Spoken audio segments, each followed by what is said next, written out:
So if you keep up with me and you've known and you've been following what's going around lately, you know that I've got 2 replacement cards for these cards, and these cards are already sold and they're going to be on the market shipping out soon. But I thought I'd do a review, give my thoughts, my opinions, my experience with these cards before I get rid of them, because I know there are people out there that want to know what is what GPUs are good, what brands are good, how did you like these things, how did you not like these things, etc. So to start out with, we've got the Radeon Sapphire HD 6950. I have 2 of them. I was running them in CrossFire. They're 2 GB each of DDR5 memory. Very good card, I must say. They have what was my favorite feature, the dual bias switch. You can switch it over right here from standard to regular, or I should say from regular to modify, whatever you want to switch it to. And what is good about these things, because you can have the standard one, what I modified it to is I flashed the card and I unlocked the shaders. Which that means is I've unlocked the shaders and I flashed it to a 6970, which is the card above the 6950. This gives it about a little more performance boost over the regular stock settings, a little overclock, which is pretty nice because you get more performance and more power without actually spending more money. And who doesn't ever like that? Now, one advantage that AMD does have over NVIDIA is the i-infinity, which is you're allowed to do your video card across multiple monitors and even game over multiple monitors.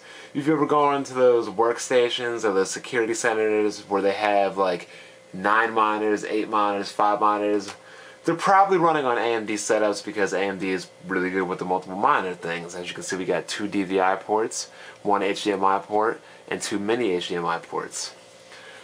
One drawback of the card, well at least to me, is it only has 1 fan right here. I like to have 2 fans, dual fans, but it really never was a problem. The card ran cool, the card ran smooth, and never had any issues with the card actually running itself or getting heated up too much, even when it was unlocked to HD 6970.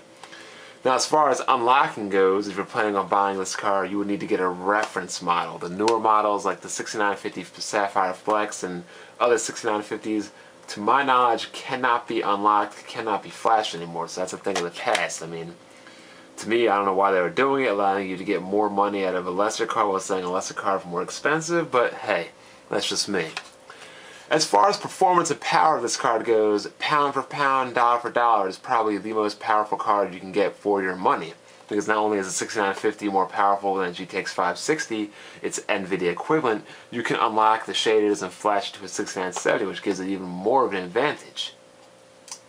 My only issue with the card was that the drivers were just driving me insane. AMD just isn't on top of their game when it comes to supporting their product. Now, if you're going from raw specification-wise, this is a beast. It stomps all over NVIDIA's equivalents. I mean, using one of these cards is running pretty much every game max at 60 frames per second. You have high-end games like Crysis that would dip into the 50s at times, but running 2 of them together, cross-fired, was just overkill.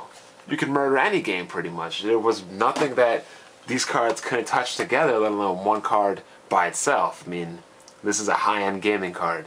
Destroys anything on a console. It can pretty much run anything at max. I mean, things like Metro, all the way up Tessellation, Shogun War 2, Crysis 2 DX11 with the high-res pack, were pretty much the only things that are giving this card a real workout. I mean, unless you're going to be playing in 3D, but I don't even know if AMD has 3D. I mean, we got DirectX 11, obviously, PCI Express 2.1.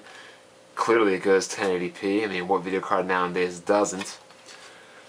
But my main issue of why I got rid of the cards, like I said, was the drivers. And the drivers were just driving me insane when it came to Battlefield 3. I mean, I knew AMD had worse drivers than NVIDIA, and NVIDIA's drivers were more superior, but I never really knew until I put it into practice. So Battlefield 3 comes out, and I'm playing it, and the game's running good. The game's running very nice on one card. I get 2 cards, the game's running super nice. We're running pretty flawlessly, at 60 frames locked, ultra whatever, but I don't understand what was happening as later patches and later drivers and later updates would come to the game and to the video cards, things just started happening. The game's frame rate was going all over the place. I mean, from 60 to 30, it was going down to 20, it just couldn't stay consistent, it couldn't stay locked.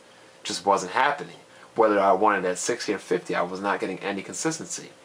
Likewise, when I started cross-firing them, which is AMD's equivalent to NVIDIA's SLI when you had two cards running together, I was getting micro stuttering, and it just felt like somebody was shaking the model when you're trying to play like that, and you can't play like that. Like when you're getting into firefights or trying to snipe and you're going long distance, it just wasn't working. So anyways, like I said, if you're going power for power, specification for specification, this card is amazing, but power is not reality. I mean, everything is fine and dandy on paper, but the game is not played on paper. The game is actually played on your computer. And while this thing has tons of power under the hood, when you actually put it into your computer, the drivers really hold it back, and that's pretty much all I can say. So if I was going to review the product, I'd probably give it an 8 out of 10, because for what it does and its price point is pretty amazing. But when you come to the drivers, having to wait, having to have AMD get the thing on, I mean, you're pretty much saying that every new release you're going to have, unless it's like a game like Shogun Total War, is you're going to have to wait a month. You're going to have to wait 2-3 months for your game to run as it should run on your card. And really, that's why I made the switch to NVIDIA, because I can't be waiting like that. It's just that easy.